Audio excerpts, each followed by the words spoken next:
tout le monde et bienvenue dans une nouvelle émission du Corner Club, c'est la 12e, on est ravis de vous revoir et ravis enfin de tourner cette émission, vous le savez pas en off mais on a un petit peu galéré mais c'est normal, on a une invitée de taille, on est trop contente de recevoir Carole Quinten pour un sujet un peu particulier, on voulait parler, est-ce qu'il y a un type de lecteur profil pour le comics, est-ce que le jeu vidéo ne serait pas finalement une énorme source d'inspiration et avoir de nouvelles personnes qui vont du coup se diriger vers le comics. Merci beaucoup d'être là, Carole. Merci à vous de m'avoir invitée, je suis ravie. Comme d'habitude, je suis arrivée à l'heure et c'était sarcastique. Ne dis pas tout. On ne dit pas tout, mais voilà, je suis ravie d'être avec vous, c'est un vrai plaisir. Est-ce que du coup tu peux te présenter pour ceux qui ne connaissent pas? Bien sûr. Pas beaucoup, mais quand même. Bien sûr. Oh ben non, mais certainement énormément qui me connaissent peut-être pas parce que je parle essentiellement de jeux vidéo sur ma chaîne YouTube. Hello à tous les amis et bienvenue surtout sur la chaîne ou re-bienvenue pour ceux qui étaient avec moi pour ma preview de Metroid Dread sur Nintendo Switch OLED. En tout cas, merci d'être avec moi pour cette nouvelle vidéo dédiée une fois de plus à Resident Evil 4. J'espère que vous allez bien. C'est mercredi et le mercredi tout est permis. On pourrait dire ça pour quasiment tous les jours évidemment de la semaine sauf le dimanche. Mais le dimanche, on peut se reposer. Bon, on s'en fout. Aujourd'hui est une belle journée puisque on va parler de Kratos et on va parler de Spider-Man. Oui, les amis, vous le savez, demain, 22h se tiendra le tant attendu PlayStation Showcase à vivre. J'ai également une chaîne Twitch. Mais c'est plutôt de la discussion et du GTA pour ceux qui connaissent un petit peu. Mais je traite essentiellement du jeu vidéo, l'actualité, les tests, les previews. Et je suis une très grande fan de Batman. Oui, ça, on peut le voir sur ton voilà, Twitter, sur ton Instagram. Et tout on à a fait. un gros point commun. Voilà, ça se voit sur ce t-shirt, magnifique. On a aussi, encore une fois, Jimmy. Merci d'être là. Eh ben, c'est toujours un plaisir d'être là. D'autant plus qu'à chaque fois qu'on choisit des sujets, c'est des sujets qui nous tiennent à cœur. Donc, c'est toujours un plaisir. Il n'y a jamais vraiment un sujet qui nous tient plus à cœur qu'un autre. Donc, de pouvoir parler de comics et d'autres formats de support pour le comics, c'est un plaisir. Surtout qu'en plus, Carole, c'est d'autant plus un plaisir puisque ça faisait depuis très longtemps qu'on voulait la faire, cette émission. Et c'est parti. Ouais. Alors, on sait aujourd'hui que les fans de comics arrivent de différents supports. Donc, il y a les séries, il y a les films, mais aussi les jeux vidéo. Comment vous expliquez cela ? Je pense que effectivement, tu peux découvrir des univers à travers différents médias. Moi, par exemple, effectivement, j'ai découvert Batman à travers le film de Burton en 89. Ok. Donc, j'adorais Batman, je le trouvais super... mystérieux, c'est un super héros mais il n'a aucun super pouvoir et c'est aussi pour ça que je l'admire et j'ai toujours été une grande fan. Le deuxième Batman, après il y a eu Nolan, etc. Il y a eu le dessin animé aussi qu'on a tous adoré, effectivement, voilà. Et mais je ne connaissais pas les comics. En fait, je m'y suis intéressée bien des années après. Je pense qu'en fait, on s'intéresse pas forcément au support original, on s'intéresse au support qui nous est présenté, sur lequel on va tomber. Par le hasard de la vie. Moi, c'est vrai que je ne lisais pas beaucoup à cette époque-là. J'étais jeune, j'ai découvert le film. Petit à petit, il y avait aussi le dessin animé. Mais c'est vrai que j'avais pas cette culture du comics, en fait. Et je pense que ça dépend de ta culture, de ton éducation, de tes fréquentations. J'ai mis du temps avant de m'intéresser, en fait, à ce genre de lecture. Même le manga, par exemple, je m'y suis intéressée assez tôt, mais pas le comics. Ok. Le comics, ça existe sous différents formats depuis très longtemps. C'est-à-dire que les premiers films Superman, les premiers jeux vidéo qu'on a sur Spider-Man et autres sont sur des consoles, sont sur NES, sur Super NES, etc. Donc ça fait depuis très longtemps qu'on peut consommer, on va dire, du comics autrement qu'en en lisant. Et il y a beaucoup de gens qui ont commencé à connaître les personnages les plus emblématiques, les Batman, Spider-Man, etc., via les films ou les jeux vidéo pour certains. Ouais. Encore une fois, par exemple, je sais pas, un grand classique que tout le monde connaît, que tu as peut-être déjà fait, c'est le fameux jeu Tortue Ninja sur NES. Ah, il est incroyable. Tortue Ninja, à la base, c'est un comics. Et, ce jeu vidéo qui a traumatisé une génération de joueurs, on le dit souvent parce que par sa grande difficulté, le jeu vidéo Tortue Ninja a plus marqué la génération années 80 que les BD. Tortue Ninja, en tout cas pour le public français. Mais pourquoi du coup ? Parce que les comics, c'était de toute façon un truc plutôt confidentiel. C'est-à-dire que le jeu vidéo s'est démocratisé un petit peu, ça a pris un peu de temps, mais tout ce qui était film, etc., c'était devenu populaire très très vite. Donc très rapidement, on avait accès à ces personnages-là autrement que par les BD. Et sauf quand il y avait le grand frère ou le père qui avait une vieille BD qui traînait dans un coin et qui disait tiens, regarde ce que je disais quand j'étais petit. Mais c'est pas étonnant qu'encore aujourd'hui, il y ait beaucoup de gens qui arrivent aux comics autrement que parce qu'ils sont entrés dans une librairie, et parce qu'ils ont été voir un film, regarder une série sur leur ordi ou quoi. Du coup, est-ce qu'aujourd'hui, c'est un profil qui est plus répandu Est-ce que les personnes vont moins connaître le comics, va arriver d'autres supports? Et du coup, est-ce qu'ils deviennent automatiquement des fans de comics? Alors, j'avoue, j'en sais rien s'il y en a plus. En tout cas, en proportion, je pense qu'il y en a beaucoup. Beaucoup. C'est-à-dire que moi, je vois, alors en tant que libraire, je vois énormément de gens qui entrent dans ma librairie. C'était impossible, ton cas à toi, hein, Carole, quand tu étais venue, de me dire, j'ai découvert tel personnage, ou personnage que je connais depuis très longtemps, mais j'ai jamais rien lu dessus, que ce soit Batman, que ce soit, je sais pas, les personnages des Avengers, enfin, du MCU, etc. J'aimerais, du coup, je veux franchir le pas, je veux en lire. Et on en a tous les jours. Alors, je suis pas libraire depuis très longtemps, donc je sais pas comment c'était il y a 20 ans, si c'était déjà le cas. Si quand les films de Burton étaient sortis, donc il y a maintenant, je sais pas, ils ont 30 ans, donc ouais, ça commence à dater. Oui, ça commence à dater, oui. Je sais pas si à l'époque, les gens entraient dans les kiosques parisiens pour dire j'ai vu le film Batman, j'aimerais en lire. Je sais pas. Faudrait voir, faudrait parler avec. Après, il y avait la série aussi des années 60. Ouais, il y avait aussi ça. Le film aussi, avec il y avait plein de choses. Il y avait ça aussi, oui. Donc, mais par contre, c'est sûr que maintenant, vu qu'il y a tellement de gens qui se disent fans de comics parce qu'ils ont vu les films, que ça donne d'autant plus l'occasion à ces gens-là de venir les lire. Maintenant, est-ce que ça en fait des fans de comics papier? C'est un autre débat. Par contre, est-ce que ça en fait des fans de comics? Selon moi, oui, ils sont fans de comics. Et attention, est-ce que du coup ça fait des fans, mais est-ce que c'est des lecteurs de comics? Parce que est-ce que toi, donc tu es une cliente ici et une amie de la boutique, tu débutes du coup les comics Batman, est-ce que tu te considères maintenant comme lectrice, dans le sens, est-ce que tu vas continuer, lire de plus en plus via du coup la découverte des différents supports? Ah oui, mais je vais même aller plus loin. Non seulement j'en consomme et de plus en plus, effectivement, je me suis procuré beaucoup de comics Batman, mais je suis même allée plus loin. C'est-à-dire que j'ai acheté vraiment plein d'ouvrages en fait qui racontent l'histoire de Batman et plus largement des comics. Là, j'ai acheté. Curieuse de nature mais aussi. je suis complètement, je suis curieuse de nature. Et je pense qu'il faut être curieux. Mais je suis même allée jusqu'à me procurer des albums assez anciens. Je sais que Batman est né en 1939 dans le numéro 27 de Detective Comics, mais je ne savais même pas, moi il y a quelques années, je ne savais même pas que DC ça voulait dire Detective Comics. Et ça, c'est une vraie culture. Et en fait, à travers les films, le dessin animé et effectivement la série des Arkham, notamment concernant Batman, je suis arrivée au comics et le comics m'a fait aimer le comics en fait, m'a fait aimer l'univers en fait. Et je me suis même mis à d'autres comics, par exemple Punisher ou encore du Spider-Man. Récemment, par exemple, petit exemple, j'ai pu jouer au jeu qui va sortir le 26 octobre, Les Gardiens de la Galaxie. Je ne connais absolument pas l'univers. Eh bien, le jeu me donne envie de lire les comics. C'est intéressant. Est-ce que du coup, tu penses que c'est le cas aussi des personnes qui jouent? Juste pour revenir, tu parles des Gardiens de la Galaxie. Il y a eu des annonces sur PS5 des prochains jeux en 2023, notamment le Wolverine qui me donne envie. Complètement. Je pense acheter la PS5 juste pour ça. Attends, il y a deux images. Comment tu... on a même pas vu le visage. Les grilles qui c'est Wolverine, quoi. Moi, j'ai gagné. Wolverine, mais c'est ça. C'est plus Spider-Man, moi, mais effectivement. Oui. Et le Spider-Man 2. Est-ce que ça peut être aussi, c'est peut-être pas le bon terme, mais un aspect marketing de Marvel de se dire on va miser aussi sur le jeu qui fonctionne bien. Le premier Spider-Man a extrêmement bien marché pour se dire il y a une nouvelle niche de lecteurs par là. Je pense oui, effectivement, parce que ça ouvre le champ des possibles. Des gens qui ne connaissaient pas les comics vont jouer au jeu. Ça fonctionne extrêmement bien. Là, en plus, on a un studio Insomniac Games qui bosse vraiment extrêmement bien. D'ailleurs, ils portent bien leur nom. Je pense qu'ils dorment jamais. Après du Ratchet & Clank, ils reviennent avec du Spider-Man, du Wolverine. Enfin, ils sont vraiment exceptionnels. Les jeux sont très, très bons. Oui, ça donne envie en fait de se plonger dans les univers. Bien sûr, je pense que quand tu découvres un personnage, un univers, des histoires via un livre ou un film ou un jeu vidéo, et que tu t'y attaches, que tu aimes, tu as envie de lire d'autres livres, de voir d'autres jeux, de voir d'autres films. C'est vrai que par exemple, moi, Spider-Man, là, je les ai regardés, je les avais pas tous vus, j'ai regardé presque tous les Spider-Man parce que j'ai voulu me remettre un petit peu dans le bain, parce que le prochain jeu arrive. Donc je pense oui que tout est lié, c'est très bien en fait d'avoir cette espèce de lien entre les différentes plateformes. Et de cercle qui se crée entre tous les supports. Ce qui est sûr, c'est que globalement, quand une grande licence de comics genre Marvel prête sa licence pour faire un jeu vidéo, leur objectif, c'est pas derrière de vendre des comics. Leur objectif premier, c'est de vendre des jeux vidéo. Donc ça, le succès, il est souvent garanti quand les jeux sont de qualité. Et ouais, effectivement, Insomniac Games, ils font un travail de dingue dans le respect de la licence, dans le traitement des personnages, etc.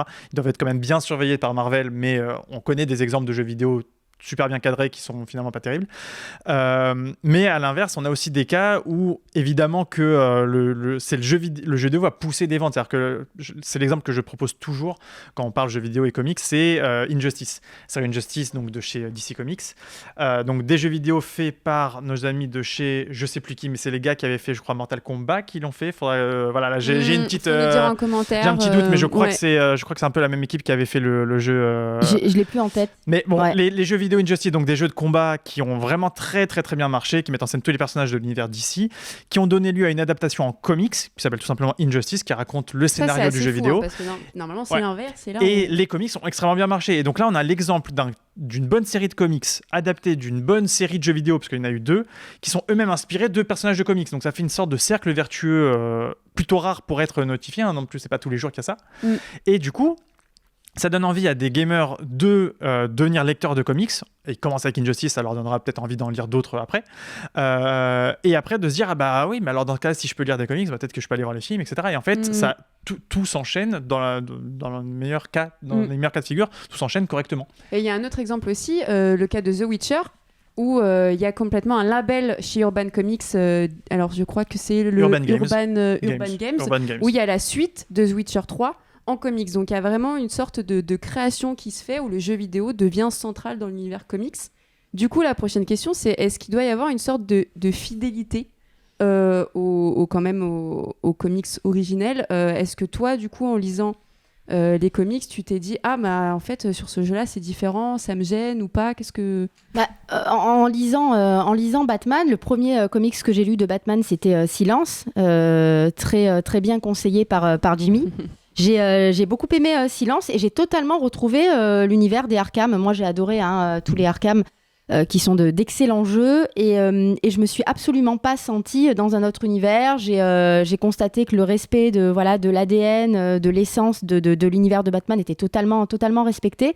J'ai retrouvé aussi l'ambiance un petit peu justement de Burton, qui est moins sombre très, très certainement que celle de Nolan, mais que je trouve, en tout cas, qui me séduit beaucoup plus. Moi, j'aime ce côté un peu théâtral, avec beaucoup d'humour, un Joker incroyable, incroyablement joué par Nicholson, voilà. Mais j'ai retrouvé en fait dans les comics ce que j'avais découvert dans les films et même le dessin animé et les jeux. Donc pour moi, le lien s'est fait de manière tout à fait naturelle. Ok. Déjà, les comics, pour ceux qui ont l'habitude d'en lire, il y a jamais un comics qui ressemble à un autre sur le même personnage. C'est-à-dire que Batman, qui a le personnage à 80 ans, il y a eu tellement d'auteurs et de dessinateurs qui ont bossé dessus que qui peut dire quelle est la vraie version de Batman? Carole a mentionné Batman Silence, qui est donc fait par Jeff Lubb et Jim Lee. Mais quand on prend le Killing Joke par Alan Moore, ça n'a rien à voir. Le Batman est très différent, le Joker est très différent, etc. Donc en vrai, il n'y a pas vraiment de version fidèle des personnages, sauf si tu considères juste l'épisode 1 de quand le personnage est apparu, ce qui serait extrêmement réducteur. Donc déjà dans les comics, il n'y a pas vraiment d'œuvre fidèle. Par contre, il y a une adaptation correcte, on va dire, une adaptation respectueuse du matériau de base qui va apporter sa petite touche en plus. Et effectivement, les jeux vidéo sont très très forts pour ça parce qu'ils apportent quelque chose qu'on ne trouve dans aucun autre média, que ce soit le cinéma, les séries télé, les dessins animés ou autres. C'est en fait, on incarne le personnage. Faut le rappeler, mais quand on joue aux jeux vidéo Batman, on est Batman. On est Batman.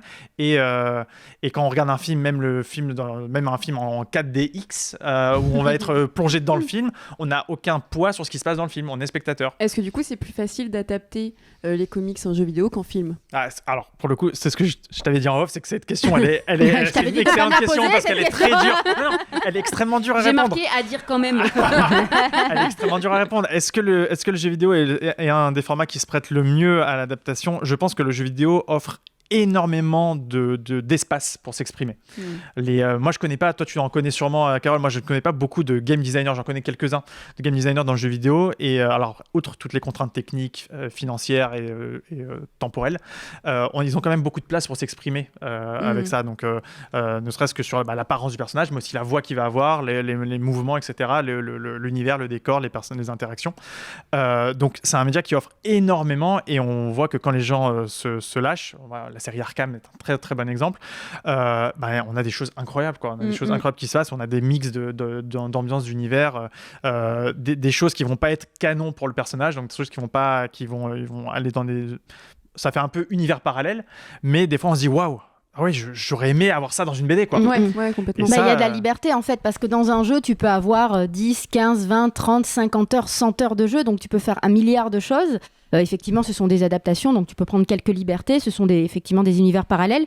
Alors que dans un film, tu as 1h30, 2 heures pour raconter ton histoire. Et c'est pour ça aussi que je trouve que c'est beaucoup plus facile et beaucoup plus intéressant d'adapter un jeu vidéo en série qu'en film. Tu vois, même si on parle pas de jeux vidéo, les séries, c'est très bien parce que tu peux te permettre en fait de développer les personnages.